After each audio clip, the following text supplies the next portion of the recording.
Morning, welcome back to my new blog. তোমরা সবাই কেমন আছো? আশা করছি সবাই খুব ভালো আছো আর সুস্থ আছো। আমিও মোটামুটি একটা ভালো আছি। খুব ভালো বলবো না, কারণ এত কনকনে ঠান্ডা পড়েছে কি বলবো তোমাদের। মানে এই শীতের জ্বালায় না সকালবেলাতে এই যে গরম গরম লেপ ছেড়ে বাইরে বেরোতে একেবারেই ইচ্ছে করে না। কিন্তু কি আর করা যাবে বলো, আমরা যেহেতু বাড়ির হাউস ওয়াইফ, তো আমাদের তো ভোর মানে একেবারে সকাল বলা চলে না, একেবারে ভোর ভোর ঘুম থেকে উঠতে হয়, তাই না? আর ঘুম থেকে উঠে এই যে কনকনে ঠান্ডায় সমস্ত আশিবাসি কাজ শেষ করে স্নান সেরে পুজো আরতি তো করতেই হয়। তো দেখো, আমিও সকালবেলাতে ঘুম থেকে উঠে পড়েছি ওই 5:30 নাগাদ। ঘুম থেকে উঠে ঘরে যা কিছু কাজ ছিল সবকটাই আমি কমপ্লিট করে নিয়েছি। এরপরে ওই যে শাড়ি পরে যে আমাদের ওইখানে যে মানে ওই আত্মীয় বাড়িতে, মানে সরি জ্ঞাতি বাড়িতে যে আমাদের জেঠিমা মারা গেছিলো, ওখানে তো মানে খেউড়ি ছিল, তারপরে শ্রাদ্ধের দিন গেছিলাম এই শাড়িটা পরে। তো দুটো শাড়ি আমি কেচে দিয়েছি। তবে আমি না ওই কাজ ঘরের দিন যাইনি, মানে যেদিন লোক খাওয়া দাওয়া ছিল, তো সেদিন আমি যাইনি মামামকে নিয়ে। কারণ মামাম সোনা সেদিন ফার্স্ট স্কুল স্টার্ট হয়েছিল। আর আমি যেহেতু তোমাদের সাথে গতকালকের ভিডিও শেয়ার করতে পারিনি, সেই জন্য সেই কথাগুলো বলাও আর হয়নি। তো যাই হোক, মোটামুটি আমরা বাড়িতেই রান্না করে খেয়েছিলাম। আর যেহেতু কি বলতো, মামামের বছরের প্রথম দিন স্কুল ওই দিন হচ্ছিল, মানে বৃহস্পতিবার দিন। সেই জন্যে না ভাবলাম না, খাওয়াটা পরে, আগে বাচ্চার স্কুলটা আমায় নিয়ে যেতে হবে। সেই জন্য আর স্কুলটা ছুটি করেও আর ওকে নিয়ে যাইনি খেতে। তো বাড়িতেই রান্না বান্না করেছিলাম। যাই হোক, ওই দিনের ভিডিও তোমাদের সাথে আর শেয়ার করা হয়নি, কারণ গতকালকের আমার মানে এতটা ব্যস্ত ছিলাম, আমি কি বলবো, ঘর দুয়ারের যা অবস্থা আর সমস্ত জিনিসপত্র এলোমেলো, জামা কাপড় প্রচুর বের করেছি, কারণ ওই যে 2 দিন ওইখানে যাওয়া আসা করেছি। সেই জন্য না আর ইচ্ছেই করছিল না গতকালকের, আর এতটা শরীর খারাপ ছিল আমার, কি বলবো তোমাদের। সেই জন্য না গতকালকে আর ভিডিওটা শেয়ার করা হয়নি। যাই হোক, রোজকার মতো আবার আজকেরও চলে এসেছি তোমাদের জন্য একটা নতুন ভিডিও নিয়ে।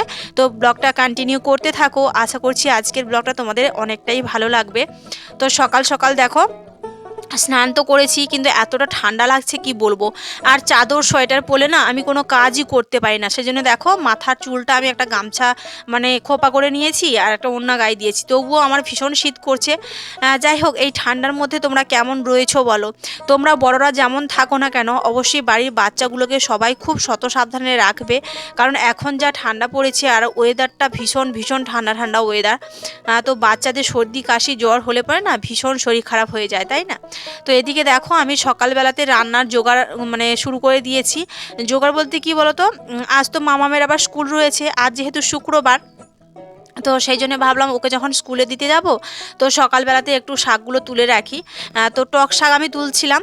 তো বাড়িতে চিংড়ি মাছ রয়েছে, তো ওই জন্য ভাবছিলাম টক শাকের টক বানাবো। একটু টক শাক আমার শাশুমাকে দিয়ে এসেছি, আর আমার জন্য অর্ধেকটা রেখেছি। তো ওদিকে আমি সব কিছু শাকটা কেটে কুটে ধুয়ে চাল ফাল সব কিছু ধুয়ে রেখে দিয়ে এদিকে দেখো চলে এসেছি বিছানাটা ভালো করে পেতে নেব, সেই জন্যই এসেছি। আর মামাম সোনা ঘুম থেকে উঠে পড়েছে। তো চলো, তোমরা কারা কারা মানে এই ঠান্ডার মধ্যে কারা কেমন রয়েছো অবশ্যই জানিও। বিশেষ করে যারা হাউসওয়াইফরা আমার ব্লগ দেখো, যে সমস্ত দিদি ভাই বা বোনেরা, তোমরা এই ঠান্ডার মধ্যে কেমন কাজ করছো গো, অবশ্যই কমেন্ট করে জানিও। আমি তো মানে কি বলবো, আমার ভালোই লাগছে না, মনে হচ্ছে ওই ছোটোবেলাটা অনেক ভালোই ছিল, মানে বাবার বাড়িতে ছিলাম। মানে এই ঠান্ডার ওঠারও কোনো ঝামেলা ছিল না, আর কোনো কাজেরও ঝামেলা ছিল না, তাই না? তো এদিকে দেখো, বিছানাটা আমি গুটিয়ে নিয়ে সোজা চলে এসেছি কিন্তু রান্নাঘরে। মামামে টিফিন বানাচ্ছি, কারণ ও স্কুলে টিফিন নিয়ে যাবে। তো আজ আর রোজকার মতো চাউমিনটা আর বানানো হলো না, কারণ মামামের জন্য আমি পাস্তা এনেছি। ও অনেক দিন ধরেই বলছিল এগুলো খাবে, অনেক দিন ধরে আনাও রয়েছে বাড়িতে, তবে 2-1বার বানিয়ে দিয়েছিলাম, তত একটা পছন্দ করেনি। তবে আজকের বানিয়েছি, দেখেও কিন্তু ভীষণ কান্না করছিল যে আমি এগুলো খাবো না, আমাকে চাউমিন বানিয়ে দাও। অনেক বুঝিয়ে সুঝিয়ে স্কুল ব্যাগের মধ্যে টিফিনটা ভরে দিয়েছি, একটু ডিম দিয়ে পাস্তাটা ভেজে দিয়েছিলাম। মামার সোনা দেখো রেডি হয়ে গেছে। তো ওকে খাইয়ে দাইয়ে স্নান করিয়ে খাইয়ে দিয়ে ওকে স্কুলে দিয়ে আসলাম। দিয়ে এসে কিন্তু দেখো এই যে দুপুরের রান্নাটা আমি বসিয়েছি। তবে আজকের মামামের স্কুলে টিফিনটা না আমি একটু অন্যরকমভাবে মানে একটু ডিম দিয়ে বানিয়ে দিয়েছি। তো আমাদের বাড়িতে ওই ক্যাপসিকামটা ওগুলো তো কিছু নেই, এমনি জাস্ট একটু আলু দিয়ে আর একটা পেঁয়াজ কুচি দিয়েছি আর একটু সস আর একটু ডিম দিয়ে ওর পাস্তাটা আমি বানিয়ে দিয়েছি, ওটাই ও নিয়ে গেছে, জানি না খাবে কি না। তো এদিকে দেখো, মেয়েকে স্কুলে দিয়ে এসে আমি এখন দুপুরের রান্নাটাও বসিয়ে নিয়েছি। ওই ফারাস আলুর ভাজা করব, সাথে করেছি বেগুন আলু দিয়ে আর টক শাকের মানে টক করেছি। তারপরেই কিন্তু দুপুরে খাওয়া দাওয়া শেষ করে মামামকে স্কুল থেকে নিয়ে এসে গেছিলাম একটু বাজারে। একটু দরকার ছিল, সেজন্যই গিয়েছিলাম। আর মেয়ে দেখো বাজার থেকে এসে বিড়াল ছানার যত্ন আত্তি করছে, মানে ওদেরকে খাওয়াচ্ছিল আর কি। তো আমার এতটা পরিশ্রম হয়েছে কি বলবো তোমাদের, সত্যি সারাদিন না একটু হাঁপ ছেড়ে বাঁচার মানে একটু রাস্তা নেই জানো তো। মানে কোমর আর পা দুটো এত ধরেছে, মানে এত যন্ত্রণা করছে কি বলবো তোমাদের। কি আর করা যাবে বলো। চলো এখন মানে বাজার থেকে এসে ড্রেসটাও চেঞ্জ করিনি, আমি এতটা ক্লান্ত হয়ে পড়েছি। আর সেই জন্যই না গতকালকে তোমাদের সাথে ভিডিও শেয়ার করতে পারিনি। তো সুমিত্রা ভিলেজ ব্লগ আমাকে কমেন্ট করেছে, দিদি ভাই আমার আগের চ্যানেলটা আমি ডিলিট করে দিয়েছি, আবার একটা নতুন চ্যানেল খুলেছি, তো ওই চ্যানেলটা থেকে কোনো সফলতা পেলাম না। মন খারাপ করো না সুমিত্রা, অবশ্যই সফলতা আসবে, তবে একটু মন দিয়ে নতুন চ্যানেলে কাজ করো, আশা করছি তোমার সফলতা একদিন না একদিন আসবে।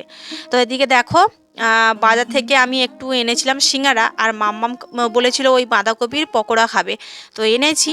তো ওর পকোড়াটা রয়েছে, আমি একটু সিঙ্গারা খাচ্ছি, ও সিঙ্গারা খাবে না বললো, তো সেই জন্যই আমি খাচ্ছি। আর রাতের রান্না নেই জানো তো, হচ্ছে তোমার দুপুরের তরকারি ভাত রেখে দিয়েছি, একটু দেরি করেই রান্না করছিলাম, তো ভাতের হাঁড়িটা আমি ওই উনানের মধ্যেই রেখেছি, মানে গরম উনানের ওপরেই বসিয়ে রেখেছি। তো ভাতটা গরম থাকলেই হবে, আর কিছু গরম থাক না থাক।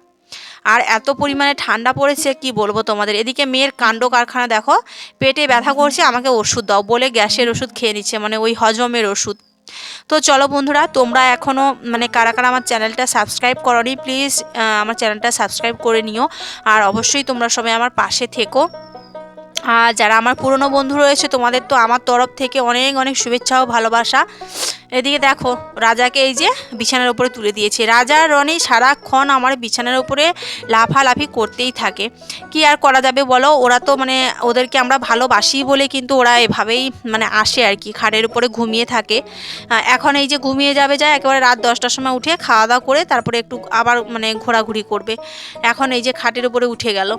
যাই হোক চলো এদিকে আমি সিঙ্গারাটা খেয়ে নিই, আর তোমরা কিন্তু ব্লগটা পুরোটা ওয়াচ করে নিও, হ্যাঁ। আর তোমরা অবশ্যই আমার চ্যানেলটা সাবস্ক্রাইব করে নিও, আর পাশে থাকা বেল বাটনটা অবশ্যই প্রেস করে দিও, যাতে সবার আগে ভিডিও নোটিফিকেশানগুলো তোমাদের কাছে পৌঁছে যায়। তো চলো বন্ধুরা, আজকের ব্লগটা কিন্তু এই যে বাজার থেকে ফিরে এসে সিঙ্গারা খাওয়া দিয়ে শেষ করলাম। আর মামাম সোনা চপটা রয়েছে, ও একটু পরেই খাবে। চলো বন্ধুরা, আজকে ব্লগটা এখানে শেষ করছি। সবাই ভালো থেকো, সুস্থ থেকো, আর সাবধানে থেকো। আর অবশ্যই কিন্তু নিজের বাড়ির ছোট ছোট বাচ্চাগুলোর মানে খেয়াল রেখো।